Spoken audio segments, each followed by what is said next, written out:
Hi guys, it's Erin. It's the first official Saturday that we're no longer doing the market for the season.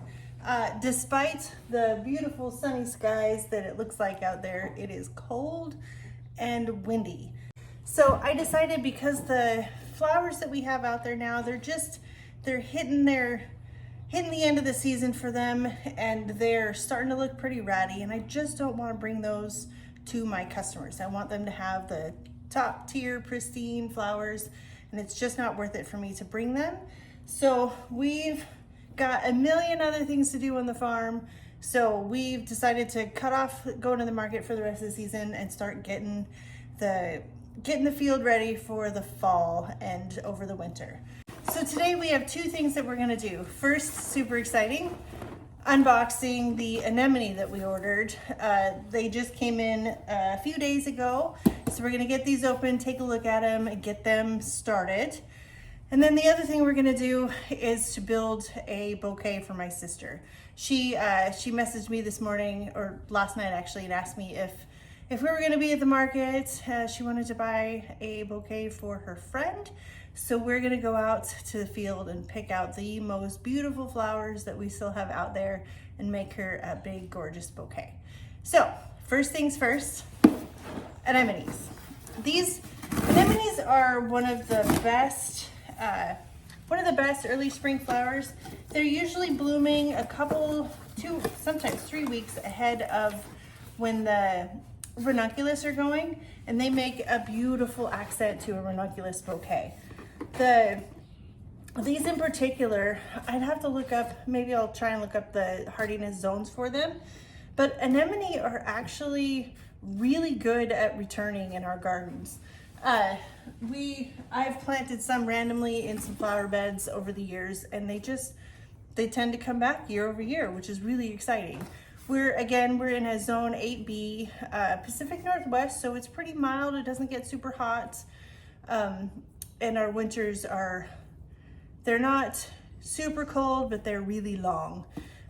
There's a lot of conversation lately about pre-chilling your bulbs and whatnot for tulips. We'll talk more in depth about that when the tulips get here in a few weeks. But the long and short of it is, even though we're in 8B, we have a really long period of time where the temperatures are down below 55, which is what most plants need if they need a chill period.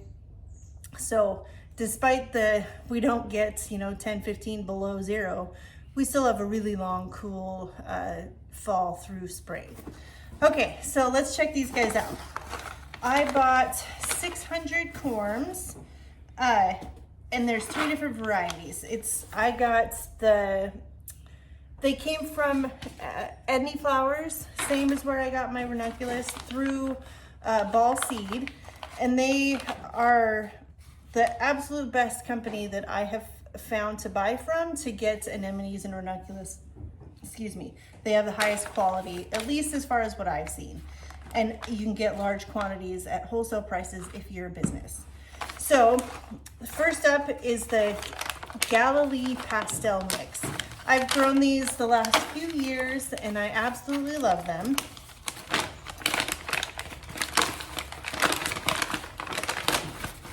And these corms, aren't they funny looking little guys? These are they look like, I don't know, little acorns or something awful goofy. But they're really healthy looking. These are what did I order? 3-4 size is the centimeters around the corm. They're pretty small, but they tend to put out a lot of flowers, and they start early. I'll start getting flowers from these in March, before I need them for the market, but that's okay. So these guys, they have a soft, as the name would suggest, a soft pastel coloring. There'll be some light purples and light kind of pastel-y red. It's red, it's not really pink, it's red. But then you'll get whites and creams and just different shades. I'll put up some pictures of the corms that bloomed last year to show you. Last year, for some reason, I got mainly red, which, I mean, not my favorite part of the mix, but they were still really pretty. But these guys, they go with everything in the spring. I've talked, I don't know how many times about the color choices that I pick for the spring, and it's always pastels and soft colors because that's what most people are looking for. So pastel, Anemone Galilee pastel, and I have 200 of these. Now these guys are much bigger, heavy. This is the Galilee white. Sometimes these are called panda anemone. They have these big crystal clear white blooms, and the center is black. And they have a really striking appearance. I'll put up a couple pictures. But oh my goodness, look at the size of these corms. Look at that. Compare it to these little pastels. See this guy? Look at that. This is the 3-4, this is the 5-6. These are gonna have such huge blooms, and they're gonna put out so many, probably 20 plus on any given plant, which is really exciting. I got 200 of these also. This is such a heavy bag. It's so exciting. The only reason I got the smaller corms for the pastel is because that's all that was left. There's another white. And then, I got the gamut. So we got 3-4, 4-5, and then 5-6. This last group that I got is called Jerusalem Blue White. These are a variety that I would say are in the pastel mix. I have not grown this one all by itself before, but it is, it's a very, very beautiful pastel type color. Anytime you can get blue into a bouquet, especially in the spring, it's a good thing. And a lot of people ask for blue. It's interesting. There's not a lot of blue flowers in the world. But these guys, I've not grown them before. This is another really good size. Wow, look at that. Those are crazy huge.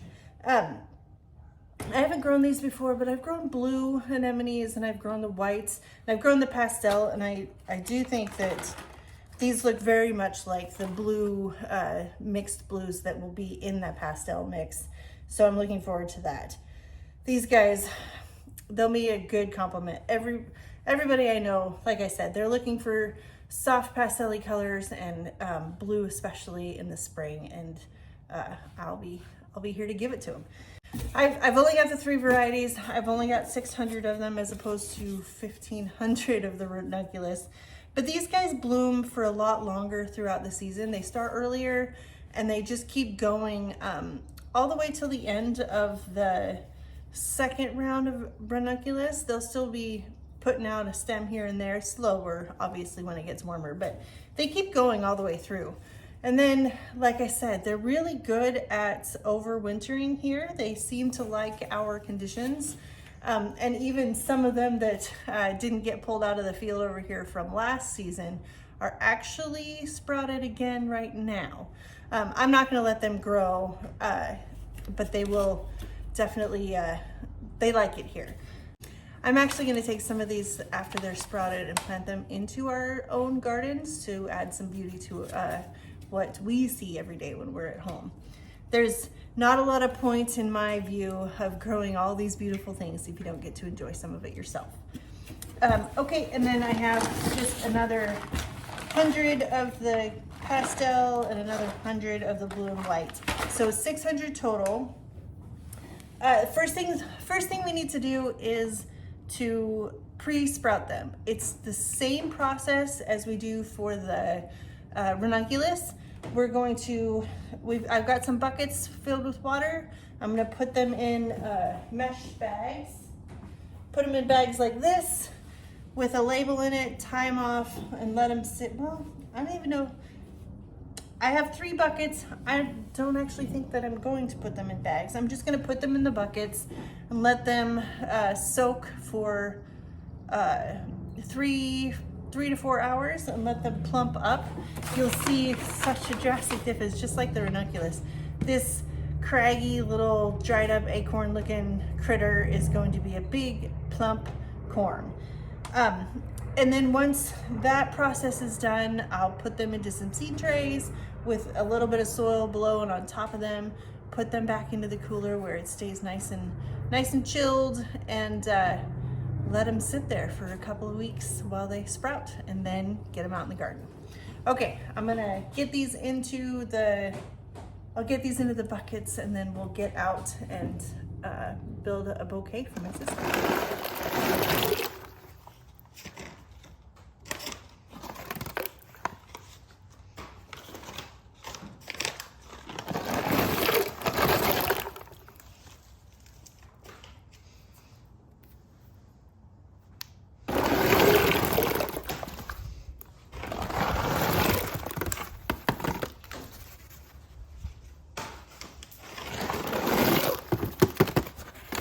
All right, now just like we did with the ranunculus, every half an hour or so, I will come in and stir the water just to make sure it doesn't get stagnant and get some air into there. And then I will show you what it all looks like when they're done. So the bouquet I'm gonna make for my sister, it has, she didn't ask for anything specific, no colors. So I'm just literally gonna go out and pick the most beautiful flowers that I can find and make a great big bouquet.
Look at the size of this thing.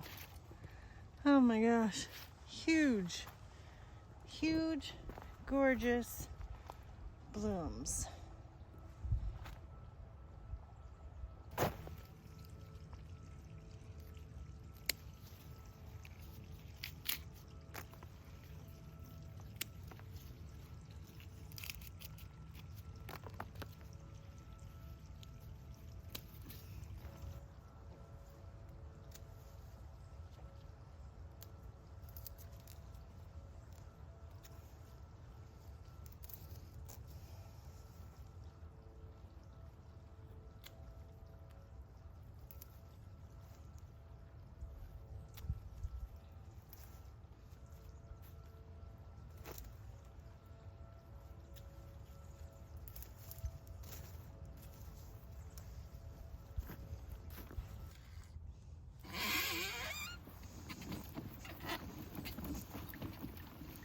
Okay guys, let's make this bouquet for my sister.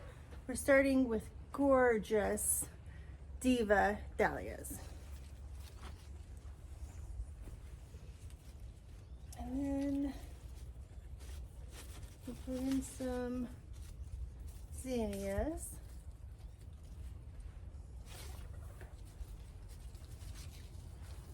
Oh, that one didn't make it. Need to be more gentle.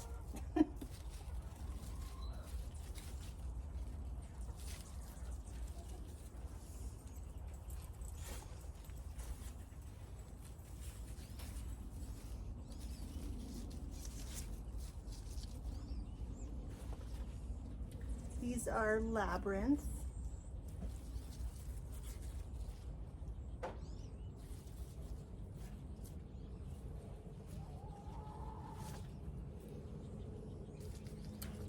My absolute favorite dahlia.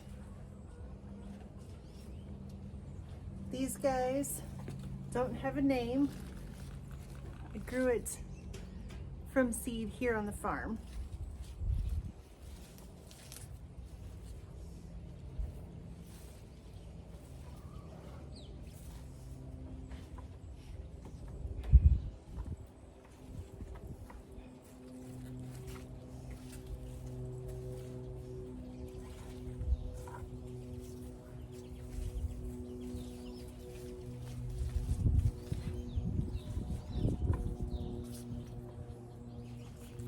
Some brightness in there.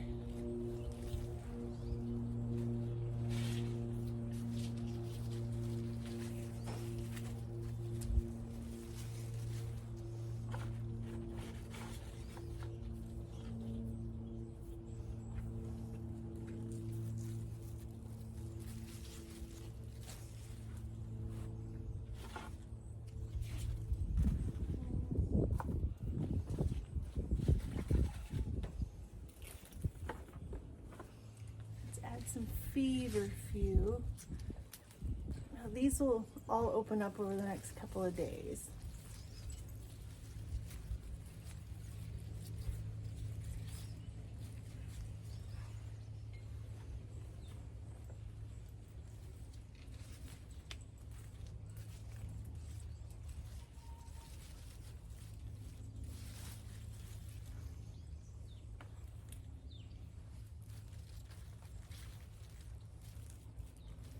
We're getting there.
Crazy.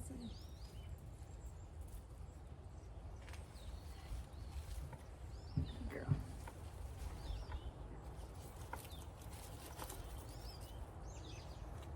Always need that airy bit. Sparkle.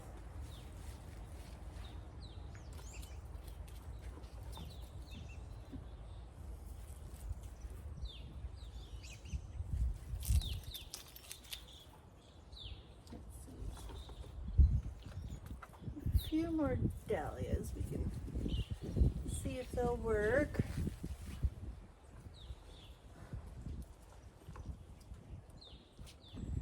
This one's called Giggles. And it just bounces. Something right here.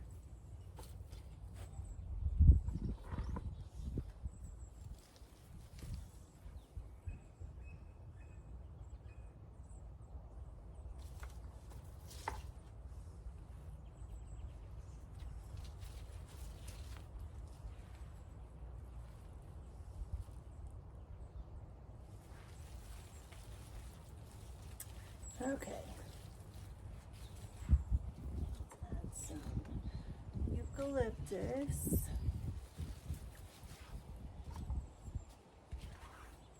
Let's see, Izzy joined us.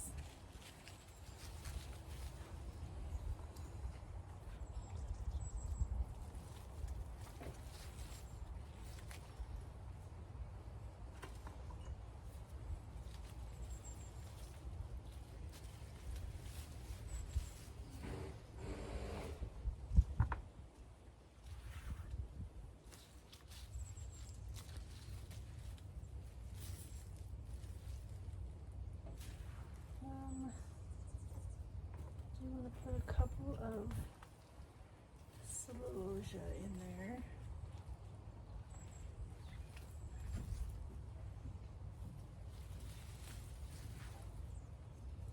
It's heavy.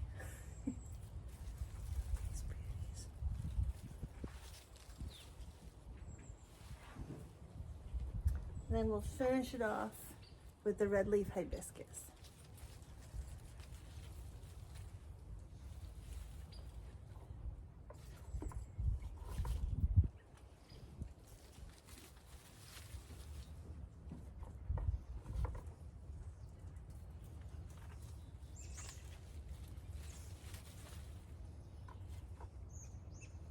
This is one of my favorite foliages. It just lasts so long in a vase.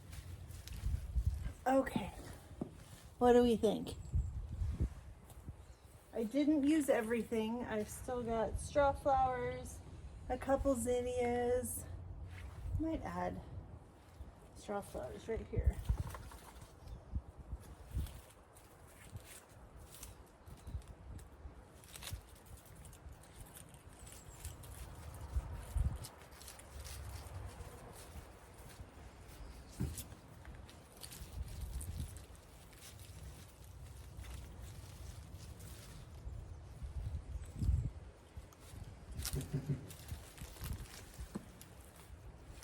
Oh, so pretty.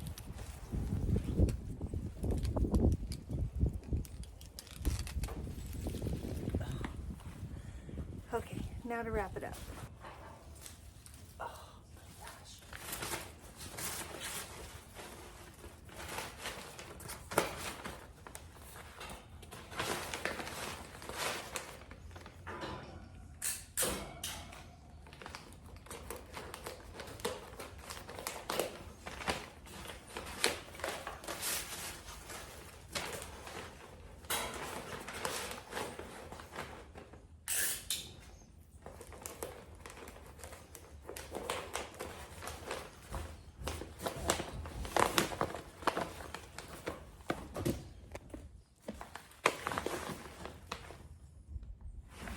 How gorgeous is that? Oh my gosh. And no, I am gonna get the question, and I know it already. This is not the normal size of my $20 market bouquets. This is probably 3 of them. But, oh my gosh. My sister, I hope her friend is gonna be happy. I'm in love with these fall colors. Oh, if only we had enough to do this 50 times over down at the market. It's just not enough left.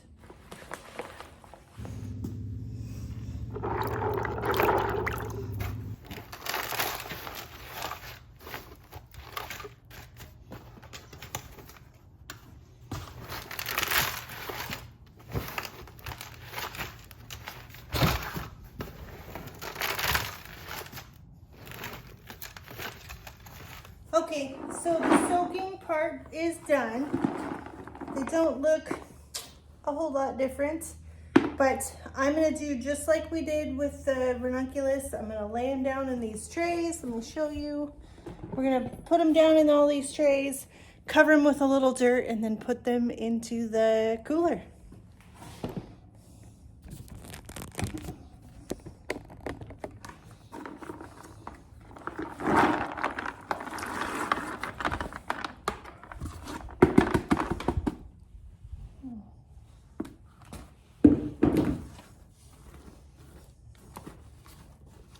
These were the pastels, little guys.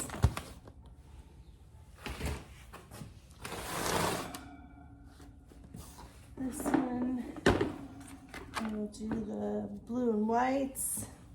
These are quite a lot bigger.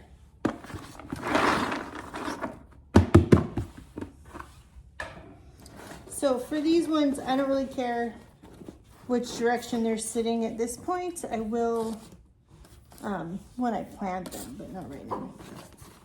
Just a matter of getting them started. Okay.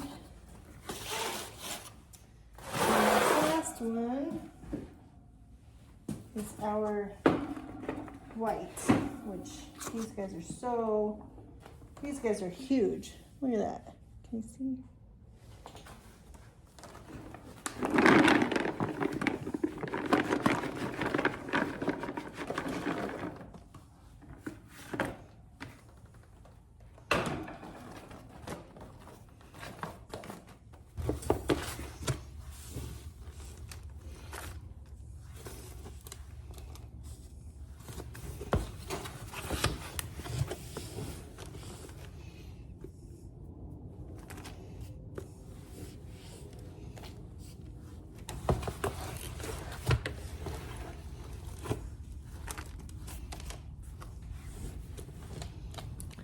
Okay guys, that's gonna do it for this video. All I need to do is give these guys a little spritz of water, and then they need to be damp but not wet. I'm gonna put them in the cooler and let them sit for a couple weeks, just like we did with the ranunculus. My sister should be here any minute to pick up her flowers, and that's gonna do it. So I really hope that you guys enjoyed this video. I hope you learned something about the anemone, get to savor some of the last of the flowers on the farm. And then if you liked it, hit a thumbs up. If you have any comments or questions, leave a comment, and then subscribe if you haven't already, and I'll see you guys in the next one. Bye.